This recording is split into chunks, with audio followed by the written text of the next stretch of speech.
నందమూరి బాలకృష్ణ అంటేనే ఒక ఎనర్జీ, ఒక వైబ్రేషన్. ఆయన డైలాగులు చెబితే థియేటర్లు దద్దరిల్లాల్సిందే. ఆయన స్టెప్ వేస్తే ఫ్యాన్స్ ఊగిపోవాల్సిందే. అయితే ఇప్పుడు బాలయ్య తన అభిమానులకు మరొక భారీ సర్ప్రైజ్ ఇచ్చేందుకు సిద్ధమయ్యారు.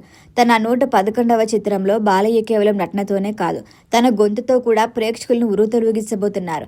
డైరెక్టర్ బాబీ దర్శకత్వంలో తెరకెక్కుతున్న ఈ ప్రతిష్టాత్మక చిత్రం కోసం బాలకృష్ణ మరొకసారి సింగర్ అవతారం ఎత్తారు. ఇక బాలకృష్ణకు పాటలు పాడటం కొత్తేమీ కాదు. గతంలో పైసా వసూల్ సినిమాలో మామా ఇక పెగిలే అంటూ తన స్టైల్లో పాడి రికార్డులు సృష్టించారు. ఇప్పుడు ఎన్బీకే 11 కోసం అంతకు మించిన హై వోల్టేజ్ మాస్ సాంగ్ను పాడబోతున్నట్లుగా తెలుస్తోంది.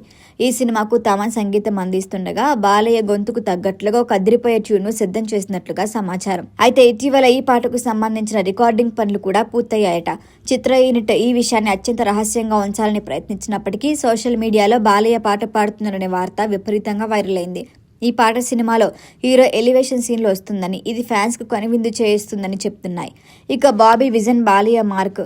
బాలయ్యలోని మాస్ యాంగిల్స్ ను నెక్స్ట్ లెవెల్లో చూపించేందుకు ప్లాన్ చేస్తున్నారు.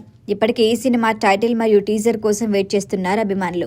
ఈ చిత్రంలో బాలకృష్ణ సరసన శ్రద్ధా శ్రీనాథ్, ప్రజ్ఞా జైస్వాల్ నటిస్తుండగా బాబీ డియోల్ నటిస్తున్నారు. సింహం గర్జించడమే కాదు, పాట పాడినా కూడా రికార్డులు తిరగరాయాల్సిందే అంటున్నారు. మరి తమన్ మ్యూజిక్ లో బాలయ్య గొంతు ఎంతలా అలరిస్తుందో చూడాలంటే మరికొన్ని రోజులు వేచి చూడాల్సిందే.